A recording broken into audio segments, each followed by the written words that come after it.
Oi, pessoal, tudo bem? Que bom que nós estamos parando um pouquinho para pensar sobre a zootecnia, sobre a atividade do zootecnista, sobre como o nosso trabalho impacta na produção pecuária e é determinante para a economia brasileira. Isso é interessante, é uma forma muito válida de comemorar o nosso dia, de nos sentirmos mais próximos nesse momento e de valorizar, então, o nosso estudante, o nosso profissional, no dia 13 de maio, que é o dia do zootecnista.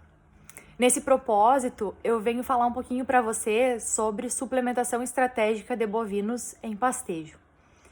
Eu escolhi esse tema porque eu acho que é um tema simples, mas bastante interessante e vem acrescentar nesse momento que a gente está vivendo de outono e inverno, escassez de forragem na nossa região, tá certo? O Brasil, ele tem um rebanho bovino muito significativo. Nós temos 215 milhões de cabeças de bovinos e esses animais, eles são criados a pasto. 95% do rebanho bovino é criado a pasto. Que vantagem isso tem? Nós temos vantagens em produzir uma carne com um preço competitivo e conseguir aproveitar toda essa disponibilidade natural do Brasil, né? Essas áreas de pastagem, 170 milhões de hectares de pastagens, que só é possível em função do tamanho do nosso país, do clima que nos favorece, para produzir uma carne também um pouco mais sustentável. Mas, pessoal, nenhuma forrageira, ela tem a sua produção estável ao longo do ano. As plantas forrageiras, elas têm um ciclo produtivo e dentro desse ciclo há oscilações em produção e também oscilações no valor nutricional dessa forragem produzida. Não há nenhuma espécie forrageira que produza em alta quantidade e alta qualidade durante todos os dias do ano. Vão haver momentos em que a gente vai precisar ter estratégias, lançar mão de alternativas para conseguir suprir a exigência nutricional dos animais, que também oscila ao longo da vida produtiva. A gente sabe que uma terneira é mais exigente nutricionalmente do que uma novilha, que por sua vez é mais exigente do que uma vaca. Isso é natural. Então, a suplementação, assim como outras medidas, como ajuste de carga, planejamento forrageiro, diferimento, assim como outras estratégias, ela vem fazer com que a gente consiga intensificar a nossa produção animal a pasto e produzir mais dentro dessa área territorial que a gente já tem disponível. Que tipo de suplementação a gente pode utilizar? A gente pode utilizar suplementos com o objetivo de suprir alguma deficiência não aportada pelo pasto para objetivar o máximo desempenho animal. Isso numa situação ideal, né? Quando a gente usa isso? Por exemplo, numa pastagem de azevém, de aveia, que tem alta disponibilidade de proteína, a gente ofertar um concentrado energético. A gente dá mais energia para aquele animal lá, mais energia metabolizável disponível no rumen, para aumentar o desempenho, para que o animal consiga aproveitar toda aquela proteína que está sendo aportada pela forragem. Mas em outras situações, a gente precisa suplementar simplesmente para evitar que os animais percam peso, para que eles consigam atender mantença. O que acontece no período outono e inverno, por exemplo, no campo nativo, onde a gente vai ter uma produção de forragem inferior à produção de primavera-verão e com uma qualidade também inferior, devido à constituição das pastagens naturais do Rio Grande do Sul ser predominantemente de espécies de ciclo estival. Então, nessa situação, a gente vai precisar fornecer nitrogênio para que tenha pelo menos 7% críticos lá para nutrir a microbiota ruminal, certo? A gente também pode objetivar com o uso de suplementos algumas vantagens secundárias, como aproveitar preço de insumos, aproveitar momentos vantajosos de venda de animais no mercado e explorar isso aumentando o desempenho de alguma outra categoria com o uso da suplementação. Nós podemos melhorar o nosso manejo de pastagens, aproveitando o efeito substitutivo do suplemento sobre o consumo de forragem e aumentar a carga animal em determinadas áreas com o uso de suplemento, se isso for vantajoso. Então, existem inúmeras vantagens com o uso estratégico da suplementação para a produção animal, tanto de bovinos quanto de ovinos. Isso é bastante nítido.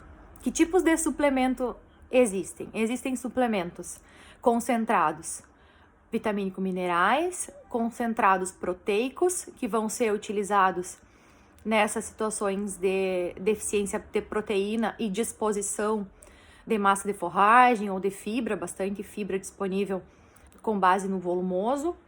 Existem suplementos concentrados energéticos, que normalmente são fornecidos numa situação em que a proteína não é um nutriente limitante. Existem misturas múltiplas. E também existe a possibilidade de usar uma suplementação com volumoso a pasto, quando a disponibilidade de forragem não é suficiente. A gente usa isso muito com bovinos de leite, por exemplo. Disponibilizar, além do pasto, uma quantidade de silagem, compondo essa dieta do animal. Bom, o que é interessante também conversar sobre a suplementação? A suplementação, ela vai ter melhor ou maior desempenho, maior efeito na produção animal, dependendo do recurso forrageiro. Isso sempre é bom marcar. Se a gente tiver disponibilidade de forragem, dependendo de qual forragem e a qualidade desse material, a gente vai ter a necessidade de uso de um suplemento e vai colher os resultados com base nisso. Os resultados também dependem da categoria animal utilizada e do objetivo do produtor. Então, nós precisamos considerar todos esses aspectos na hora de optar por suplementar ou não suplementar alguma categoria animal. Hoje, no Rio Grande do Sul, nós temos uma prática de manejo muito recomendada para as pastagens naturais, que é o diferimento. O que é o diferimento? O diferimento é a vedação de uma área de pasto nos períodos em que há um maior crescimento de forragem, para usar em momentos em que o crescimento é crítico. Então, passando um exemplo para vocês.